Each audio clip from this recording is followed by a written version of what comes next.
Loading scenario 127. Now, we shall see how impressive you truly are.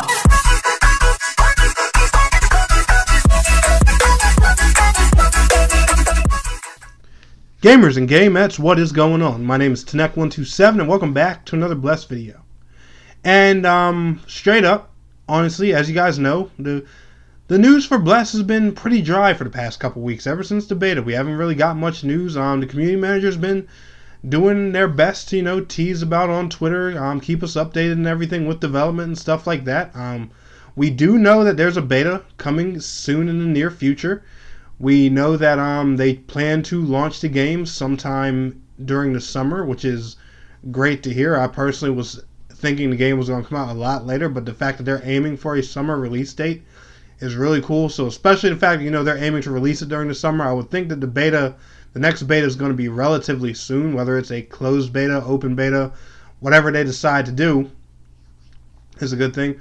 But speaking of Twitter and Twitter posts and everything, the video I'm making today and what I want to discuss is the hate that Bless Online gets. The hate that this developer receives and stuff like that. Now, big fat disclaimer before we get into everything I want to talk about in this video. This video, by any means, is not to say, that the developer's right and the players are wrong, or, vice versa, or anything like that. I'm just simply giving my opinion, my feelings, my take on this whole situation.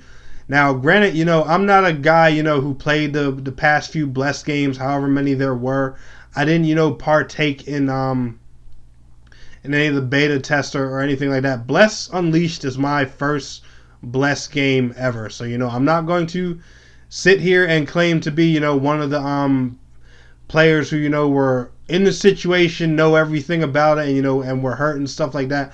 I'm just trying to give a logical piece of reason on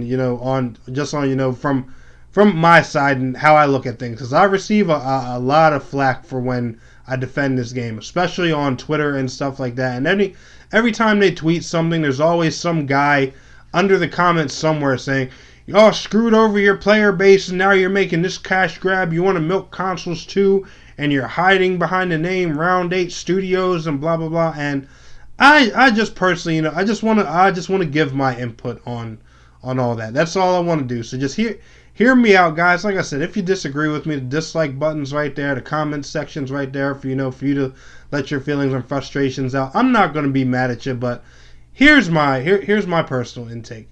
Now, first and foremost, the developer is not hiding behind the name Round 8 Studios. I see that posted a lot. They have made it clear a billion times that, Round 8 is a division of NeoWiz, is part of NeoWiz. It is former NeoWiz developers that want to work on, the console port of Bless. They have said that, at PAX, at the Game Developers Conference, on their website, in developer videos, all kinds of different things. There's so many places you can go where they've been so open about that. And to my opinion, honestly, this developer team is one of the most passionate out there. Now, by no means am I saying, that they're perfect. They've made some mistakes. I've heard the stories. Like I said, I haven't experienced it firsthand, but I've heard a decent amount.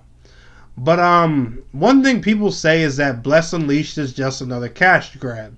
And in Bless Online, people were calling that a cash grab too. But I think a lot of more people had faith in Bless Online. I don't know how many Bless games have came out. I think Bless Online was like their second attempt at making a Bless game. I'm not completely sure, but all I know is they've made some games and they've failed and they've got up and tried again, and and people aren't very happy with that. But if these developers were going to do something that was a cash grab, I don't think building a game which costs money, then marketing a game which also costs more money, then, getting the game out there, which makes money and stuff like that, and then, shutting it down, letting it fail, doing all that over, and, just to stop and then rebuild another game and do the same process back to back to back over and over. I don't call that a cash grab. Like, there's a thing called trial and error. You screw up something, and then, you either try again or you give up. If you give up, you don't get a chance at doing that over unless, you decide to attempt it again in the future. Anyone who's doing a cash grab kind of thing, or any type of crap like that, I would think, they would go through the process of development, marketing, and stuff like that. Let their game out in the wild as long as it can last. It fails, they die, they collect the money, boom, done, they're out. They don't go back to it. But these developers have gotten up, fallen over, gotten back up again, fallen over, gotten back up again, and they just keep trying to develop that perfect game. We have seen so many games shut down and, just given up on because a developer has made, something better that they can make more money on. They don't give two craps about, the little fan base that the old game have. Paragon, for example. Look what Epic did to that when when they came out with Fortnite. Just gave up, handed off the assets to the world. Now, granted, I believe there's somebody out there, taking advantage of those assets and and trying to rebuild Paragon now. But that's just one example. Look at Marvel Heroes Omega, gone forever. So many games canceled, gigantic. None of them ever given a second chance or given an opportunity to shine. And all these games had fan bases, people that that cared about them. There was nobody there to pick them back up. Maybe the developer didn't have the money to do it, or maybe they were shut down for other reasons. Maybe the game was just a blatant cash grab to do something else. Regardless, these games never came back. This same developer, not besides the fact that it's being published by Bandai Namco, this same developer has fallen over and got up multiple times to try and make this game what the players want it to be.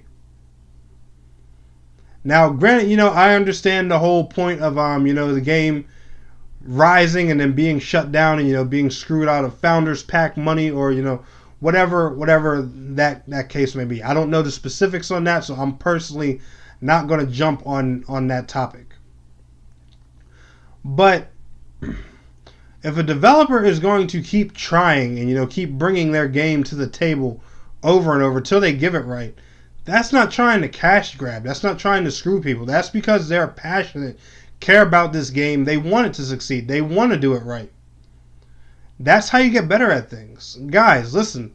If I gave up on this channel the first time I failed, the second time, the third time, the fourth time, the fifth time, there would be no Tanek127 Gaming, the MMO enthusiast. If I gave up that time I uploaded a Call of Duty video and it took a week to get 5 views, there wouldn't be no me. If I gave up that one time I uploaded a Final Fantasy XIV Dark Knight guide and it got 224 dislikes and like 50 likes, there would be no Tanek127 Gaming. If I gave up on that time I made that Final Fantasy XIV Samurai guide and it got ties and likes and dislikes and I just got criticized and bashed in the comment section, there would be no Tanek127 Gaming. Or, if you gave up that first time you messed up at something, you wouldn't have what it is that you're trying to achieve. I'm just saying, guys, like I said, and I've said this 1,000 times, the developer's not perfect. I honestly hope that if Bless Unleashed is a success, they bring it to multiple platforms, especially PC, and I've said this in multiple videos. I hope they find a way to compensate the PC players in the new game and hook them up. Hell, or even, if this game, let's say it gets Founders Packs on console, hopefully they launch it 100% free to play on PC to make it up to the people that, that already bought into their previous games. Or, whatever they decide to do, however, they work that out. But I'm just saying, guys, if a developer is actually trying and giving it, everything they have, especially to, the multiple platforms, to the console platform of all things, the platform that developers find the most challenging now for MMOs, even though MMOs have been running on consoles since the PlayStation 3. Remember, guys, Final Fantasy XIV and the Heaven's Ward expansion ran just fine on a PS3 console. But it took companies like Bluehole damn near 5 to 7 years to even consider bringing an Unreal Engine 3 game, Terra Online, to the current generation of consoles. So things like that, just remember, this is a pretty intimidating platform for developers. And the fact that, they're out here trying is, I think that's a great thing, especially a developer like Neo is in Round 8 that have, failed a few times and they're willing to just keep going. I don't care what anybody says. They got my respect for that. And that's just, my honest opinion about it. But like I said, guys, feel free to leave likes. If you disagree, go ahead and dislike. Leave a comment. Let your frustrations down in the comments below. I just want to speak my piece on this. But anyway, guys, I will see you all in the next video. Till next time, peace out. Take care.